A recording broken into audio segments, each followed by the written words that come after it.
Good evening, cat and dog lovers.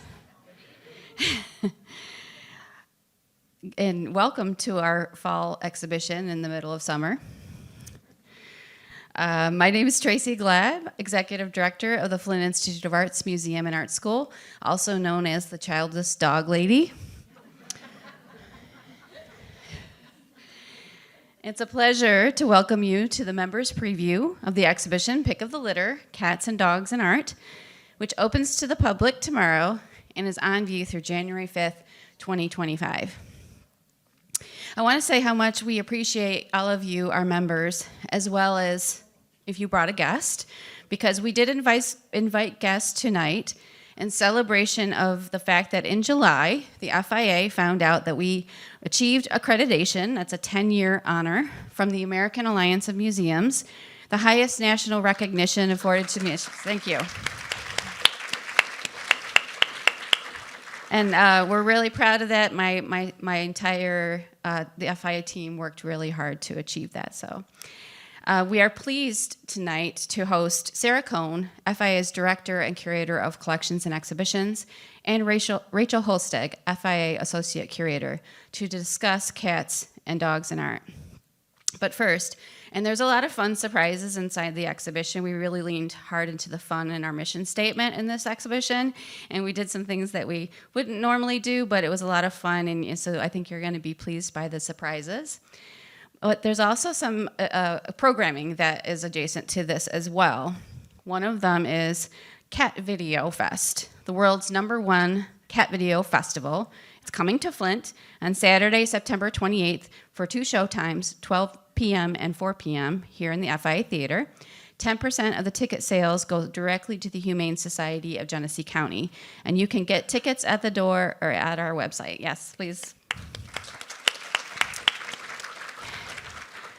And let's not forget, for the dogs and the dog lovers in the audience, that we have late night Art, Bark, and Brew on Friday, October 4th at 5 p.m. on our Palette Cafe patio.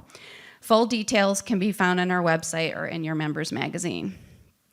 Before we begin, I would like to thank the Charles Stewart Mott Foundation for their continued support, which is so vital to the FIA. I especially want to thank the citizens of Genesee County for demonstrating their support of our programs by means of the Genesee County Arts, Education, and Cultural Enrichment Millage, which also provides free entry every day for Genesee County citizens. And a big thank you to Huntington Bank for sponsoring Huntington Free Saturdays, which allows everyone else not so fortunate to live in Genesee County to come into our galleries for free on Saturdays. Let's please take a moment. Yes, thank you. Please take a moment to silence your cell phones while I introduce our speakers. Sarah Kohn has worked at the Flint Institute of Arts since 2013. She's held the position of curatorial assistant, assistant curator, associate curator, and now curator of collections and exhibitions. During her time at the FIA, she's curated and assisted over 50 temporary exhibitions, such as Minglings, A Journey Across Time, Blue Plate Special, Monumental, The Art of Viola Fry, and From the Flame. She has also researched and written labels and audio guides for over 300 permanent collection objects, assisted with publications, facilitated guest lectures, and other exhibition programming. She has her MA in Art History from Wayne State and BA in Art History and Visual Culture from Michigan State. Prior to her role as Curator of Collections and Exhibitions, she taught at Art History for 12 years at Delta College, Mott Community College, and Saginaw Valley State. Rachael Holstege is the Associate Curator at the Flint Institute of Arts. She began her career in 2017 as Curatorial Assistant. Over the last 7 years, she has curated and assisted on many exhibitions at the FIA, including most recently, Revolutionary Times, Made in Michigan, Beyond Dreams, Surrealism and Its Manifestations, and of course tonight's exhibition you're going to see. She has her MA in Arts Administration from the University of Michigan Flint and BA in Art History from Grand Valley State University. Let's give a warm Flint welcome for Sarah Kohn and Rachael Holstege.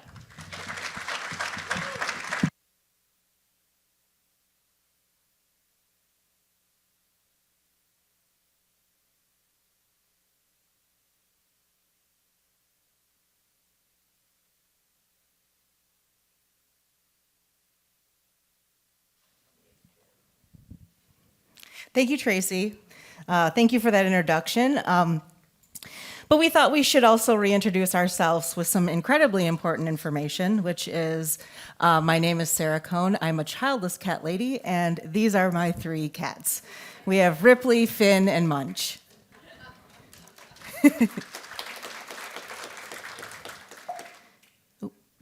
And my incredibly important information. My name's Rachael, and this is my pack here. We have Gus, Henry, Sal, and Hildy. So both Sarah and I are avid animal lovers. So working on this exhibition has been very special and a lot of fun for the both of us. Now, let's get into why we're here tonight to talk about the exhibition, Pick of the Litter, Cats and Dogs in Art.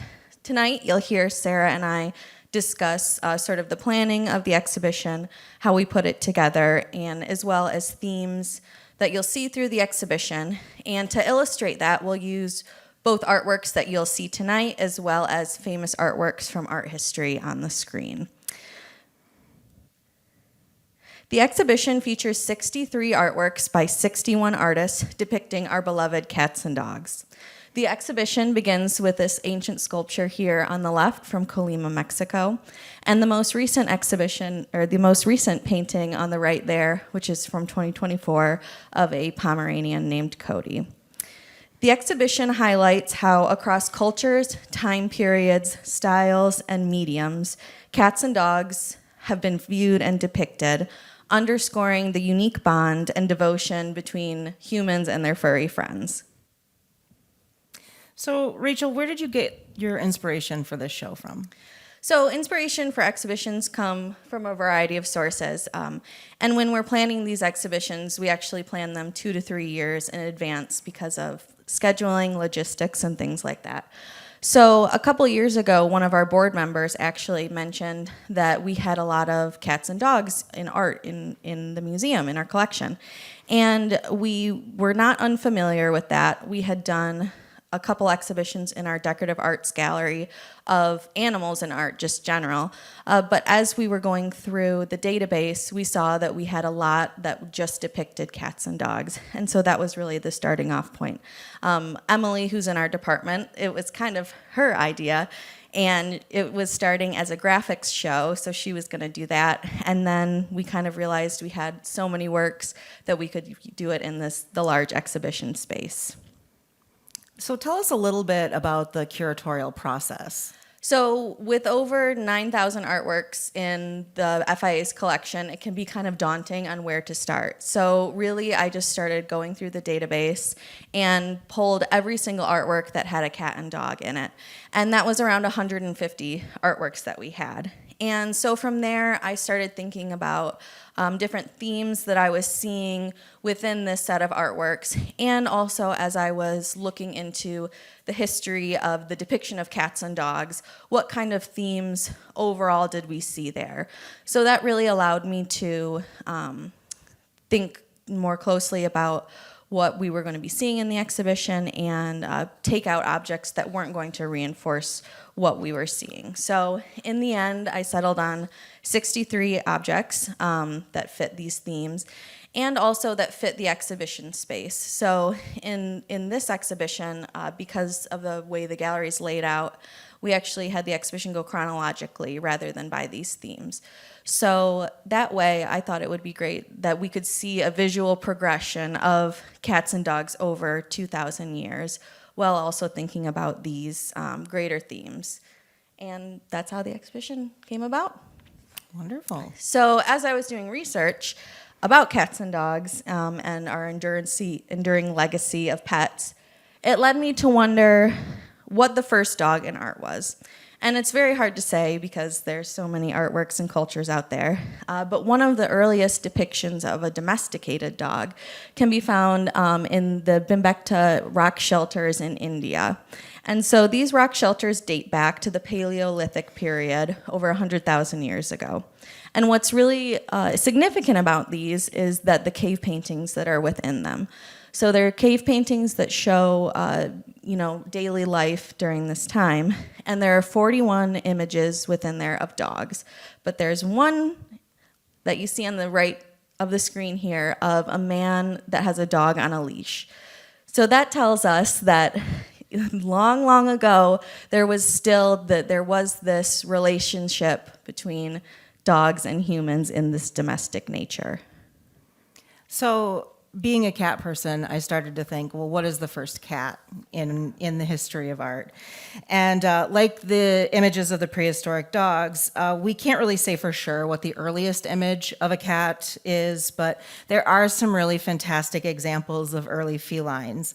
Some suggest that this is one of the earliest depictions of a cat. There is some argument whether it's a cat or not, but it definitely has a tapered neck, a round face, and of course those pointy ears, which are really kind of indicative of a cat's features.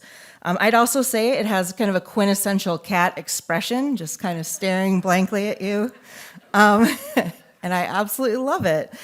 This artwork is actually located in one of the many, many cave systems in Dordogne, France. And there are fascinating prehistoric imagery painted all over the walls of these caves. This particular cave is Gabayou, and it dates from at least 14,000 years ago, perhaps even longer. And it was rediscovered in the 1940s when many, many caves in this region of France were being rediscovered with all sorts of fantastic imagery carved or painted into the surface. Archaeologists have discovered over 200 works in this cave system alone. Things like horses and rabbits. Every animal depicted is likely symbolic or important for some reason. Prehistoric people probably weren't drawing on caves just for the fun of it. Maybe they were, but a lot of them we believe there is symbolism.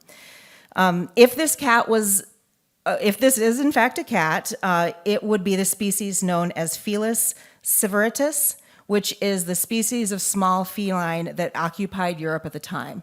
So we know what kind of cat it would be.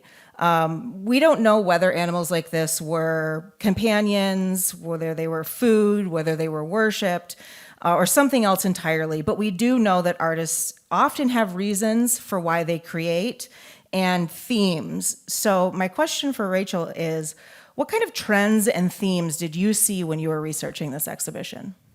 So there were a lot of different ones, but the two main ones that I've highlighted in the exhibition and that we're going to talk about tonight is cats and dogs as symbols and cats and dogs as artists' muse. So first we're going to talk about this first theme, power play, cats and dogs as symbols. So one of my favorite things about art history is the idea that artists can put things into artworks, say an apple, that doesn't necessarily mean it's an apple. There are examples of, a lamb standing in for Jesus in Christian art. And the same can go for cats and dogs. And that has been a theme that has been going through the centuries with us. And So dogs have been long known as symbols of protection, loyalty, fidelity, and devotion. And if you know anything about a dog, you know that to be true, probably. Actually, the word Fido, which is a common dog name, comes from the Latin word fidelity. So they're kind of connected in that way. Cats have a more complicated history, as cats often do. In Egyptian times, they were really revered as deities and as luck.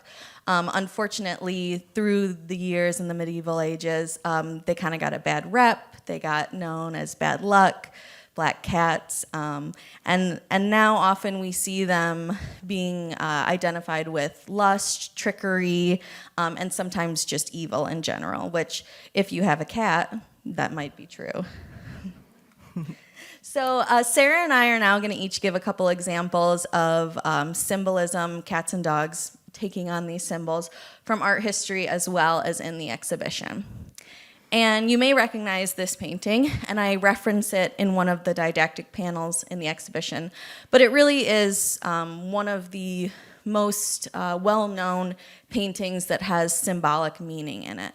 This is by Jan van Eyck from the 15th century, who was a Flemish artist, and it depicts it is a marriage portrait between the Arnolfinis. So this was something that was commissioned for them to commemorate their marriage.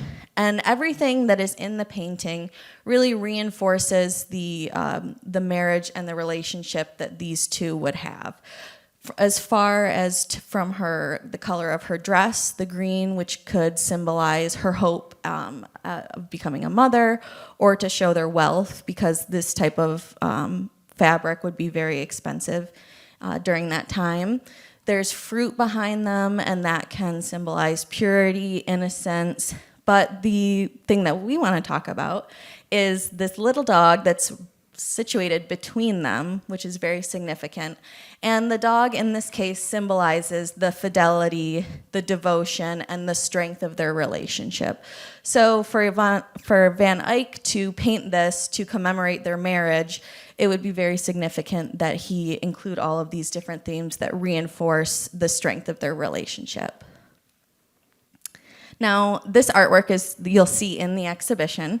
This is a painting by David Maretsky, and David Maretsky is a Ukrainian-born artist, and he immigrated to the United States in the 1970s for political and artistic freedom. And he did a series of paintings titled The American Dream. This is American Dream #1.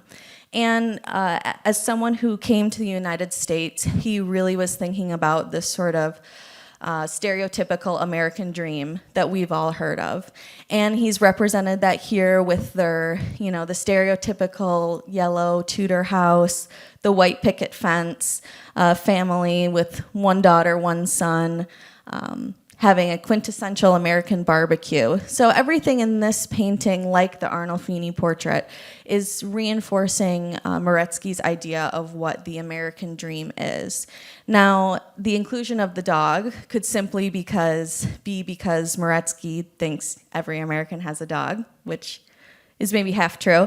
But I think it really reinforces this idea of familial strength that is this American dream that he's depicting here. I'm sorry. That's okay. So my pick for symbolism is Edward Manet's Olympia. Not in this exhibition, unfortunately, but this is a really fantastic painting to think about symbolism and animals. So Edward Manet painted Olympia in 1863, and when it was displayed at the Salon, it caused a huge stir. And although he embraced a really traditional subject matter, which is the reclining nude, it's been a subject in art for a very long time, he made it so contemporary and so different that people kind of turned their heads, and many people were unhappy with this image, but he really played around with symbolism here. So Olympia, who you see reclining on the bed, is presumably a sex worker who is receiving a bouquet of roses, likely from an admirer or maybe a client. She stares directly out at the viewer and gives us the impression that she's acknowledging our presence. While critics were used to seeing reclining nudes, they were not really used to seeing this direct gaze. And they also were really not used to seeing kind of an overt display of sexuality in this way. They also really didn't like how he painted it, but that's for another lecture. But there was something very salacious about this painting, and he added another little salacious element in the corner. We have a little tiny black cat. I know he's very hard to see right here. You can see him standing up here at the end, and this black cat was likely this really fantastic symbol. We know he added it intentionally, obviously, but what is a little tongue-in-cheek here is this is not the first time we've seen a reclining nude that has had an animal at the end of their bed.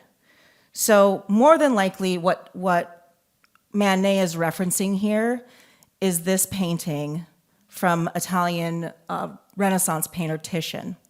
So this is the Venus of Urbino, painted in 1538. So you can see the difference, how long it's difference in between the two paintings.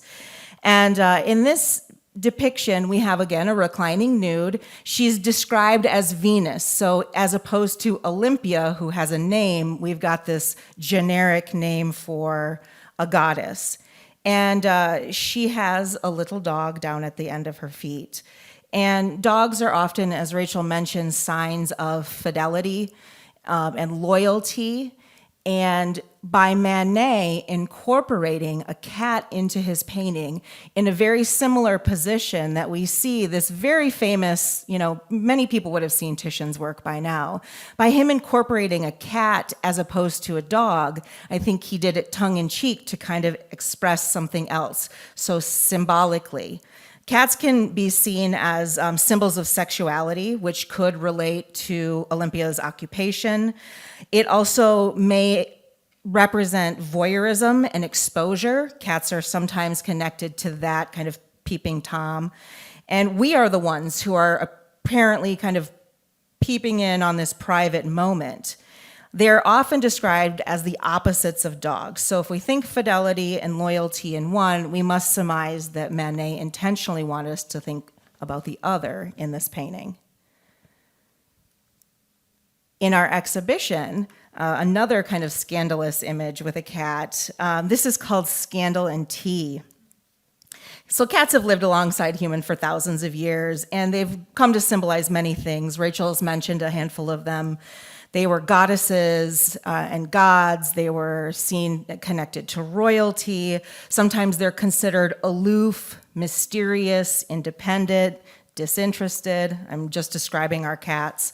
But they've also been associated with kind of the darker side of humanity, so witchcraft, forbidden sexuality, thievery, deception, and other disreputable behavior. So in the artwork here we see is Scandal and Tea is a wonderful example how we have a cat that can be also used as a symbol.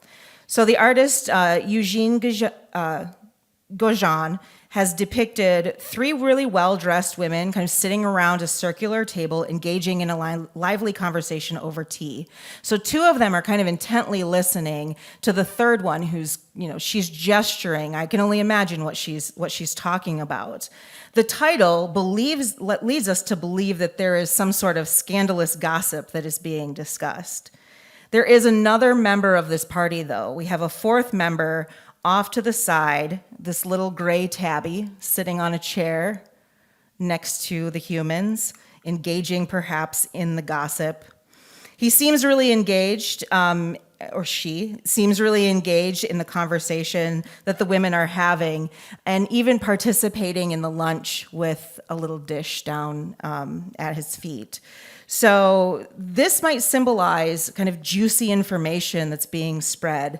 Cats have often been, as I said, connected to this idea of unsavory behavior, so perhaps gossiping. Think of the term catty. So maybe these women are being catty and they're talking about somebody. Cats may also symbolize the act of telling secrets. Some countries, like the Netherlands, have lore that considers cats terrible gossips. So while it's kind of funny to picture your cat, talking about you behind your back, consider all of the information that we talk about when we're at home with our animals. If they could, perhaps these cats would have ample opportunity to blab all of our secrets. So another really great example of cats. I know we're not showing cats in the best light, but I know they are. My cats, I don't even want to know what they're saying about me. So we're going to start talking about the other overarching theme that I found and that we have in the exhibition. And this is the idea of the faithful friend, cats and dogs, as muses and companions. So, in this case, we see examples of artists who are depicting cats and dogs as the main subject of their artwork. In a lot of the other examples we've seen them sort of on the side as symbols or secondary characters. But artists really have used cats and dogs as muses themselves, whether it be to pay homage to them as their family member, or whether it's just the aesthetic appeal that these animals have. And so an example, not in the exhibition, I wish we had this, but of an artist who really uses their animals as muses is British artist David Hockney. So David Hockney is probably most well known for his contributions to pop art and for his California swimming pools. But he also went through this period where he was just nonstop painting his dogs. So he had two dachshunds, Stanley and Budgie, and he just painted hundreds and sketched hundreds of artworks of them over a decade. So you can see on the right here, there's Hockney with just a couple of examples of Stanley and Budgie. And then on the left here, you see them doing a little trick. And so in these paintings, he really, he not only showed just the dachshunds, but also their personalities too. Like this one, you can see he's seen them do that many times. And he actually ended up publishing a book called The Dog Days with 84 images of Stanley and Budgie. And what was also really significant about these dogs is that he got them at a time when he was dealing with the loss of one of his closest friends to AIDS-related illness. So I found this quote that I think really is significant about animals as muses. He said, quote, "I wanted desperately to paint something loving. I felt such a loss of love, I wanted to deal with it some way. I realized I was painting my best friends, Stanley and Budgie. They sleep with me, I'm always with them. They don't go anywhere without me, and only occasionally do I leave them. They're like little people to me. The subject wasn't dogs, but my love of the little creatures." So, you know, these dogs, as we all know, dogs can really help people through tough things, and this is an example of that. Oops. Now, from the exhibition, we have this photograph here by William Wegman, and William Wegman is really, I'm going to say, obsessed with Weimaraners. Really, they have controlled his entire career. He has other artworks that don't feature these dogs, but for the majority, he's known for these sort of funny photographs that feature these Weimaraners in different situations, funny situations. Here we've got a couple examples. And so if you know anything about William Wegman, this is the bulk of his work, and it's amazing. And it all started in the 1970s with a Weimaraner named Man Ray. Now, Man Ray is named after a famous surrealist artist, and he felt that he had a similar personality to the real Man Ray. And Wegman, quickly being a photographer, would throw Man Ray into these situations to test lighting or things like that. And Wegman found out very quickly that Man Ray was just a natural in front of the camera. And so from really that point, these dogs have been his whole subject of all of his art. After Man Ray passed, the Village Voice named him Man of the Year. And there were people calling William Wegman when the real Man Ray died, and was like, "I'm so sorry about Man Ray." And Wegman's like, "That's not my Man Ray." But so after Man Ray, he got another dog named Fay Ray in homage to him, and his current Weimaraners are from Fay Ray's line. So it's been a family of these dogs. So, of course, we go back to cats now. And an artist who saw cats as a muse, he had many muses over his career, but cats were one of Andy Warhol's favorite subjects in the 1950s. For a time, he owned over 25 cats. Every single one of them was named Sam, except for one. Her name was Hester. So Sam and Hester, the original Sam, started off, and they had kittens, and all of the other kittens were named Sam. So he had a huge amount of cats in his house for a while. He was introduced to cats from his mom, Julia. They both had a love for animals in general, but cats specifically. So in 1954, Andy and Julia released a limited edition artist book. It's titled 25 Cats Named Sam and One Blue Pussy. And here we have the cover of that image and just some of Sam, and then Hester is the blue cat down in the corner. So in true Andy Warhol signature style, we have these brightly painted, blotted line watercolors, and around each cat, his mother wrote their names. So she wrote Sam quite a few times.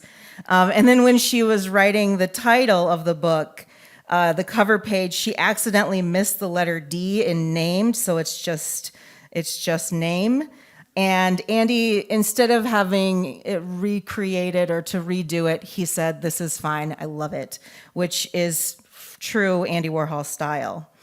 This was not the only book about cats that Warhol produced. Several years later, there was another book fully about cats, and he continued to depict felines throughout the rest of his career, whether it's in illustrations like this or his famous screen prints. So here we have a great example of an artist who was truly inspired by his cats. In our exhibition, we have another artist who was truly inspired by her cats. Oh, sorry, this clicker here. Okay, there we go.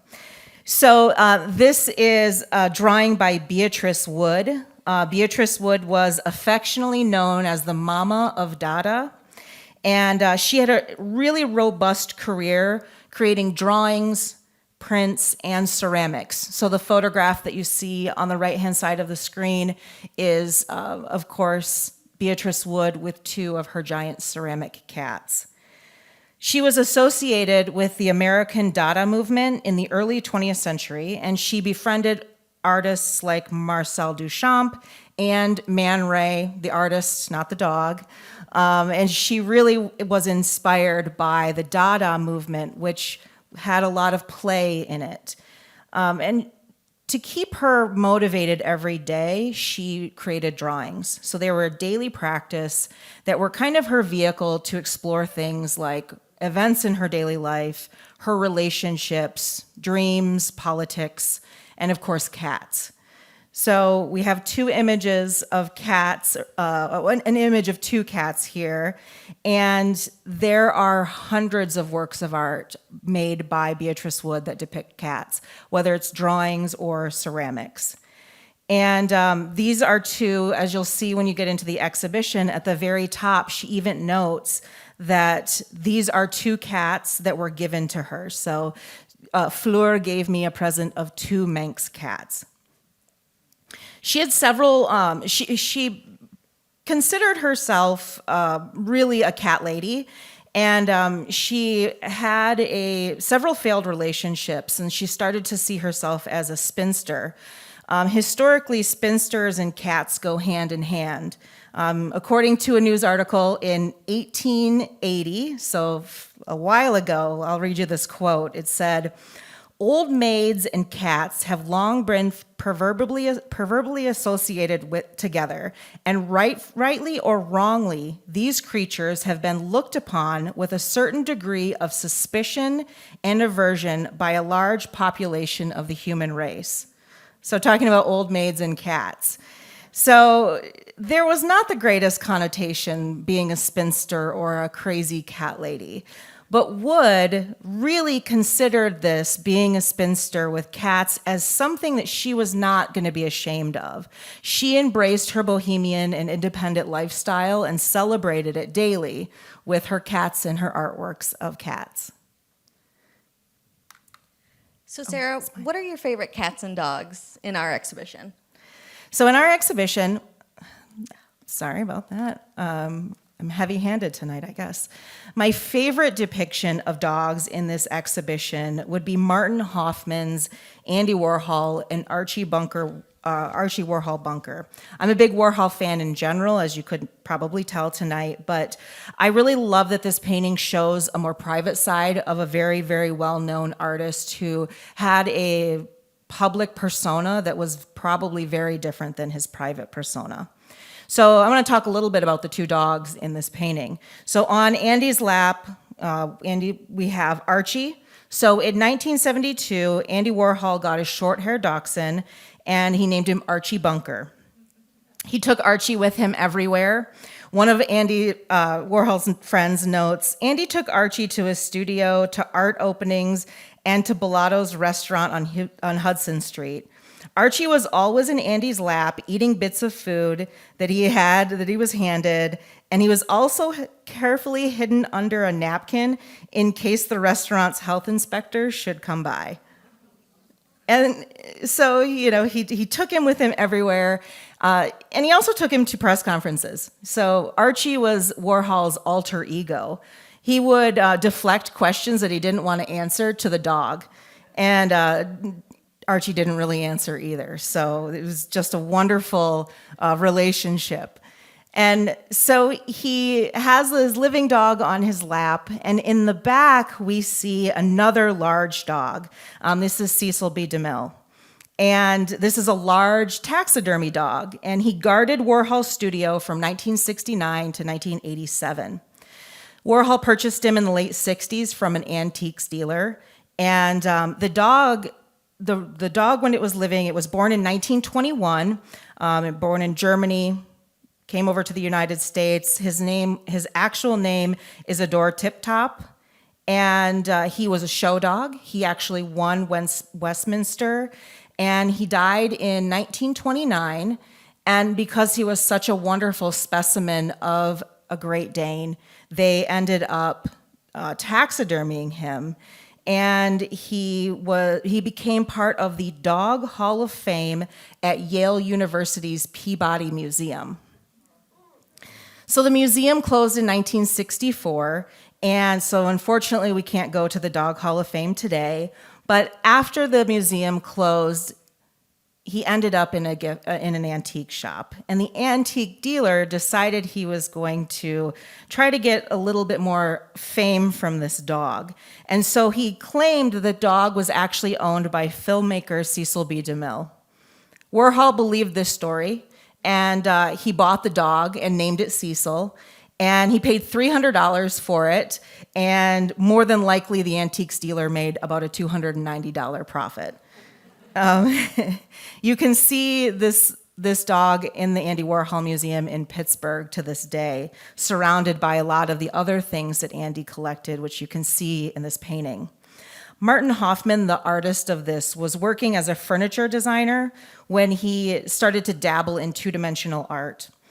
After he realized that his passion was in painting and not in furniture design, he went full force. He also explored graphic design and illustration, but he's really known for this style, which is a very realist style with some fantastic gestural elements. You can see them a little bit on the screen, but when you go into the gallery, you'll definitely be able to see the hand of the artist on the canvas. He was a personal friend of Warhol, so they knew each other, they were good friends, and because of this, when you look at this painting, there's a sense of familiarity and comfort that you see between Andy and Archie, and just when you think of how we've just seen Andy Warhol throughout his career, this is a little bit more of an intimate take. So this is one of my favorite in the exhibition. My favorite cat in the exhibition is a little bit hard to find, but he is in here. There's a small black cat in Zoltan Szepesi's patterns. Szepesi was born in Hungary in 1898. He settled in Detroit in 1922, and he worked as an architectural drafter for a while, but then he, like many people, started in one career and started dabbling in art. So he became a painter, and for a while, actually, he was the head of the painting department at Cranbrook Academy for Arts in Bloomfield Hills. So he later served as the president of Cranbrook from 1947 to 1966, and his style is, especially at this point in time, is very Cubist inspired, kind of abstracted. And this is my favorite painting of a cat in the exhibition because of its connection to the past. I also love how enigmatic the image is. It kind of keeps you looking. So there's a little cat in the background. He's right here. and he's kind of coming into what looks like a room, and he's almost observing what's going on. He's got his back arched, kind of like a Halloween cat. And he's also really reminiscent of a cat we've seen earlier today. I know it's a little hard to see on the screen, but that same cat that was in Manet's Olympia. So Sepeshi's cat has appeared to kind of wander into the room, and he might be assessing what's going on. There is this kind of slightly fractured figure that you see reclining in the foreground of the painting. There is a table with a sewing bust on it, and then laid out next to the table, we see what can likely they kind of look like patterns, which alludes to the title. So the way that this is painted really makes you kind of sit and look. The other reason I really love this is the art historical references. So we'll put 4 images on screen for you. One we've already seen tonight. Again, going back to that reclining nude. So it's an undeniably modern image from Sepeshi, but it really goes back to the past. We've already mentioned the connection between the cat here in Sepeshi's painting and the cat in Manet's Olympia. But if you look even further back to one of our first depictions of a reclining nude in this lecture, not in the history of art, but it's a really well-known painting by Italian painter Giorgione, and it is called Sleeping Venus. It's a Venetian Renaissance painting, and Sepeshi likely was familiar with this. As a painter, as an educator, he probably, if he didn't see it in person, he would have been familiar with it. So if you look at Sepeshi's figure, very enigmatic. We can't even really determine if we're looking at a man or a woman, but what you can see is that arm kind of resting above their head in a very similar way to what we see in Titian's Sleeping Venus. Now, connecting Giorgione, connecting Giorgione to Titian. So Titian was a student of Giorgione, and many art historians actually suggest that he painted some of this, likely the background, because Giorgione died right after this painting was finished.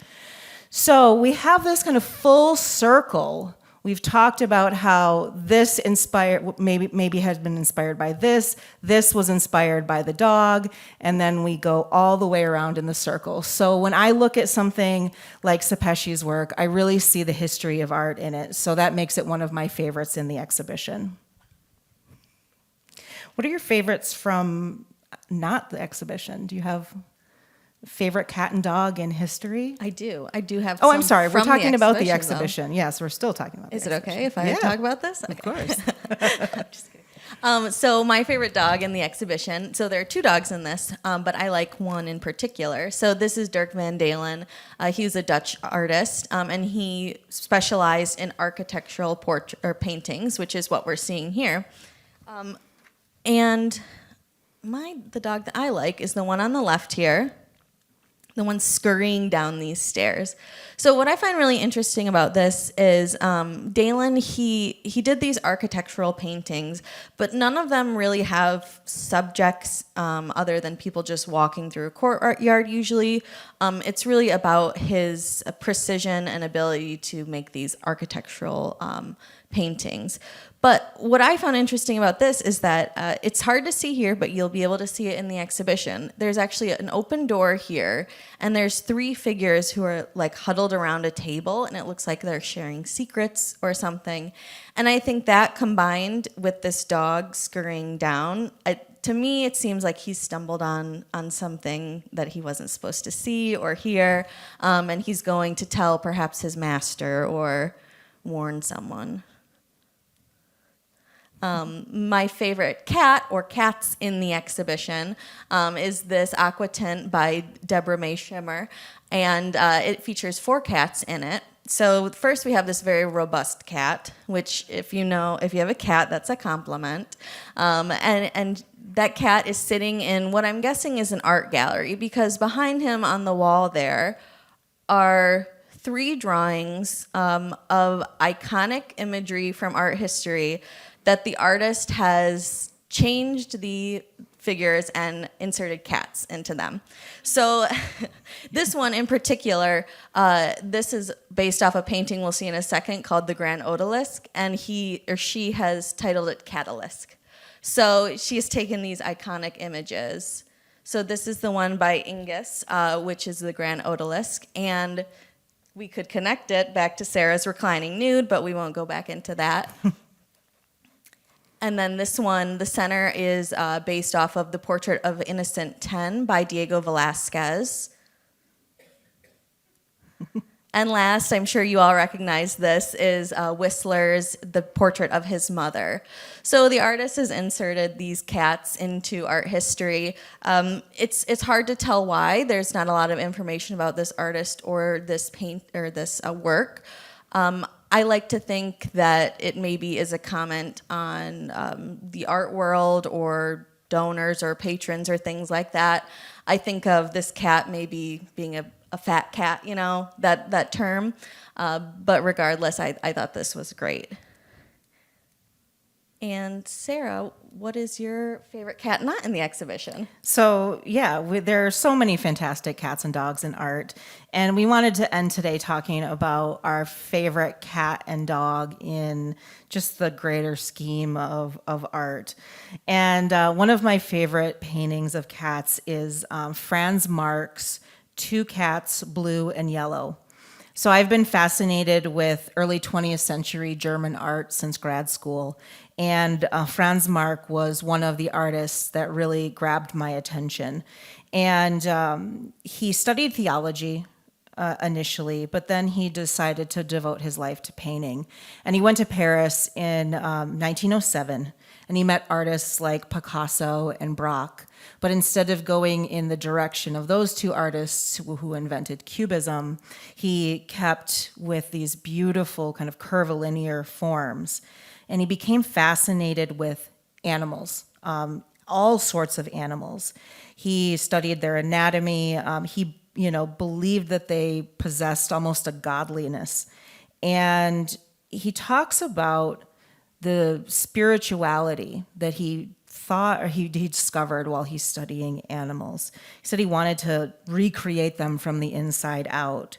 And so one of the things that Marc did is he came up with his own symbolism of color, which I think is really fantastic. So there are three main colors in this painting, and he associates colors with things. So for Marc, blue is a male principle.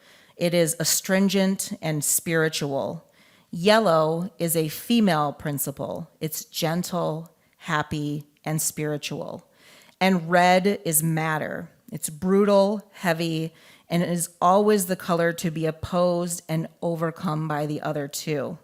So when you look at this painting and you think about the symbolism that he associated with different colors, it's really interesting to kind of assess what's going on with these cats. You have a blue cat in the foreground, kind of dominating the space, in the middle of cleaning himself, not paying attention to anything else going on. And, perhaps we can associate it with the kind of astringent, this powerful male presence. Whereas if you look at the cat in the background, the yellow cat, it's curled up with its head down, very demure. And it is really kind of a calming, maybe female presence. So when I look at these paintings, and he does several paintings of cats, I really think not only are they great representations of cats' different personalities, I love how an artist has created his own symbolism and used color to reinforce that throughout his entire career, really. What about you, Rachel? What's your favorite cat in history? So my favorite cat is this adorable kitten here. This is a painting by Renoir of a young girl named Julie Manet, and she's actually the the niece of Edouard Manet. And she would go on to pose for quite a few portraits by Renoir and other artists who her uncle was familiar with. But this one is the oldest one of her, where she is the youngest. And I really think Renoir was trying to capture her beauty and her innocence. Not only by the way that he depicts her face and sort of this innocent expression, but also by including the cat on her lap, who is quite literally loving its life, and really just very comfortable. What's your favorite dog in art history, Sarah? I mean, we can't talk about dogs in art and not talk about my favorite. I'm just kidding. This is not my favorite dog in history. But when we started talking about this show, I can't tell you how many people said, "Are you going to have the poker dogs?" We didn't realize. I didn't realize this. Rachel and I were talking about this is a series of paintings. So not my favorite, but I wanted to include it in the slideshow today. My actual favorite dogs in history are created by a contemporary glass artist, Marta Klonowska. So she's known for creating animals out of shards of glass. And as many of you know, we have one of her fennec foxes in our collection. But here we see a small dog. So an inspiration for a lot of her artwork is other artwork. So she gets a lot of inspiration from European paintings, drawings, and prints from the 15th to the 18th century. And she focuses in on the animals in these artworks. And sometimes the humans, but just their shoes. And so what she does is she recreates these two-dimensional animals in 3-dimension. She starts off with a metal armature and then very painstakingly applies each shard of glass to the surface of these artworks.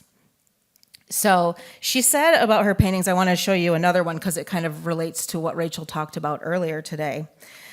So for Klonowska, she says that the paintings that inspire these, she sees them as theatrical stages where she can extract her protagonist. So the animals are her protagonist. And then she wants to present them in their own dramatic performances. So of course, we have the Arnolfini portrait here and the dog with the shoes. And the last image was based on a page from a fashion show. So I know you've got a really great choice for your favorite dog. So show us what your favorite dog in art history is. Well, if you remember the members of my pack, of course I had to choose a pug.